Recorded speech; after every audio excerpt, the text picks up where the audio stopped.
The story begins in the quiet hills of an old European village, where time itself seemed to move more slowly than anywhere else in the world. The cobblestone streets had carried generations of footsteps, and the whispers of old betrayals clung to the walls of its crumbling stone houses like ivy. It was here that a boy named Adrian grew up, learning early that justice was a concept reserved for the powerful, while the powerless were expected to swallow their wounds and smile politely. Adrian's father was a craftsman, known for his honesty as much as for his skill. But honesty made enemies, and one day a man named Lord Caro, the wealthiest noble in the region, decided he wanted the Ellery family's land. A deed was forged, bribes exchanged, and Adrian's father was dragged into court where his pleas went unheard. The verdict was swift: eviction. By winter, Adrian's father was dead from sickness born of poverty, his mother reduced to silence by grief, and Adrian himself left with nothing but memory and rage. Yet rage, he discovered, could burn hot or it could burn slow. A hot fire consumed quickly, leaving nothing but ashes. A slow fire endured, feeding itself quietly until it became unquenchable. Adrian chose patience. He told himself he would not strike young, wild, and desperate. No, he would wait until he was certain that the hand of justice he would deliver would be as unshakable as stone. The years passed. Adrian worked as an apprentice, then as a journeyman, traveling city to city. He built not only furniture but also a reputation and with it, wealth. He learned to read, to calculate, and to weave his words as finely as his carvings. All the while, he collected stories about Lord Caro, his debts, his tastes, his vices, and above all, his arrogance. Caro, after all, was the kind of man who believed his position eternal. Men like that never noticed when shadows grew at their feet. Adrian returned to his village only after 2 decades had passed. He was no longer the boy who had once been forced from his home. He was a man cloaked in quiet respectability, his name carrying weight in guild halls and courts alike. Caro, by then, was older but no less cruel, surrounded by flatterers who told him his power would never wane. The land Caro had stolen still bore the Ellery name carved into a foundation stone, but the house itself had fallen into disrepair, used only as a storehouse for grain. Adrian stood before it one evening, running his fingers over the fading letters, and swore aloud to his long-buried father that the hour was near. His revenge did not arrive with daggers or poison, nor with shouts in the night. It came with papers, contracts, and signatures. Adrian had learned the art of patience, and with patience came precision. He lent Caro money quietly through intermediaries, presenting himself as a man of commerce rather than an enemy. Caro, greedy and overconfident, accepted every coin, every favor, until his debts grew roots too deep to untangle. Slowly, piece by piece, Adrian tightened the noose, buying up land, acquiring allies, and pulling away the ground beneath Caro's feet, while smiling as though nothing had changed. It took another 10 years before the final blow was struck. By then, Caro was an old man, his body thin and brittle, his voice weaker though no less venomous. He sat in his manor when the notice arrived: foreclosure, bankruptcy, and repossession of every acre of land he had once claimed as his own. At first he laughed, thinking it a mistake. But when Adrian himself arrived, calm, steady, carrying the official seal of the court, Caro understood. The old noble's hands trembled as he asked, barely above a whisper, "Why you?" Adrian looked him in the eyes, his voice steady, but filled with the weight of decades. "Because you thought what you did would vanish into history. But I am history's memory, and I never forgot." The manor was emptied within weeks, Caro left with nothing but the clothes on his back, forced to beg in the same streets where Adrian's family once starved. Adrian reclaimed his father's land, rebuilding the house stone by stone, carving once more the family name above the doorframe.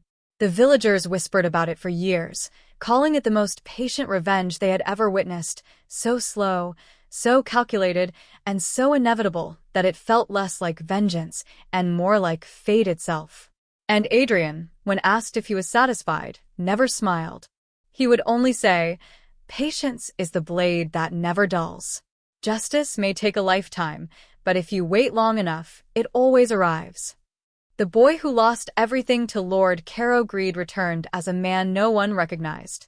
Adrian had changed in every way, his shoulders broader, his hair streaked with gray, his eyes sharpened like glass, but inside, the wound from his youth was still raw.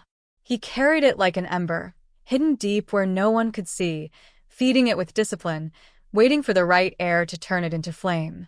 When he first left the village after his family's ruin, he drifted for years, working with his hands in workshops and taverns, taking whatever coin was offered. He slept on floors, ate crusts of bread, and learned to watch how men with power moved and spoke. By the time he reached the capital, Adrian had shed the desperate look of an orphan and learned to clothe himself in the dignity of restraint. Apprenticeship under a master carpenter gave him purpose, but it was his habit of asking questions, always quiet, never intrusive, that began to shape his future. He learned to calculate interest as well as to carve oak, to read contracts as well as to measure timber. He learned the faces of the greedy, the soft tilt of their eyes when they believed themselves untouchable. For 20 years, he worked in the shadows of greater men, saving coins, investing, and lending. He became the man people went to when they needed something done quietly: legal work, introductions, discreet loans. Reputation, he discovered, was not just what people said about you, but what they feared you could do.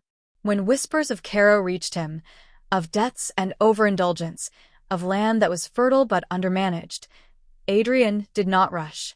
He watched. He studied. He let years pass while Caro grew more careless, while his sons grew entitled, while his household began to rot from within. Adrian returned to the village, not as a lost son but as a patron. He funded repairs to the church roof, purchased stalls in the market, and employed local men for his ventures. The villagers, who once pitied his family, now bowed respectfully. Caro, from his crumbling manor, sneered at this rising merchant who dared return, but he paid little mind. After all, what threat could a craftsman's son pose to a noble? That was the arrogance Adrian had been counting on.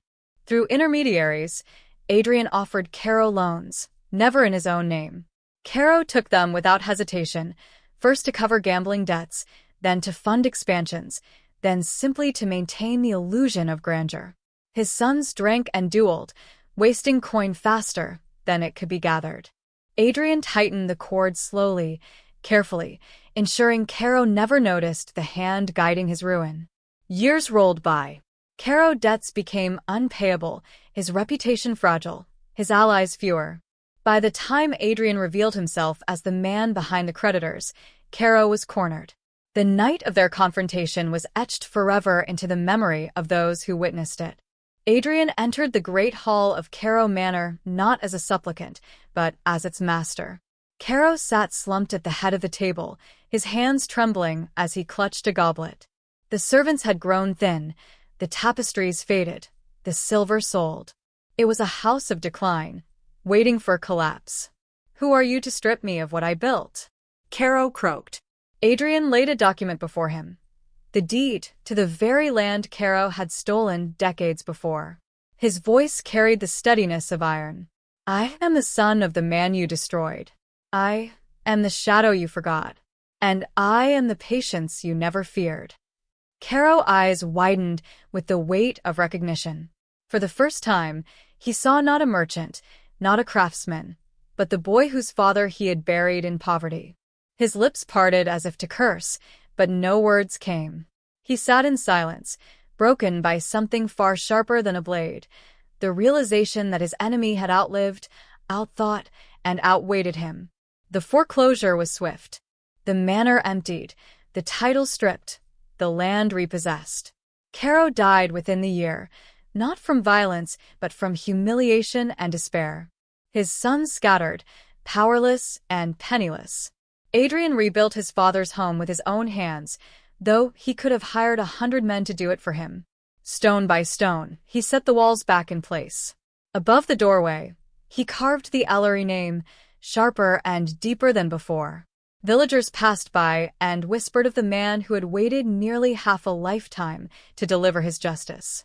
When asked if revenge had brought him peace, Adrian would pause, his gaze steady, his voice measured. Peace is fleeting. But justice, he would say, endures. I did not strike quickly, because quick wounds heal. I struck patiently, so that the wound I gave would last forever. It became legend in the region, the most patient revenge in history, a story retold at taverns and markets, a warning to those who thought cruelty could vanish into time. Patience, the villagers would say, was the weapon no one could defend against. Adrian lived quietly afterward, wealthy yet humble, respected yet distant. He never married, never sought heirs. Perhaps he believed his true legacy was already secured, carved not in blood, but in stone and memory.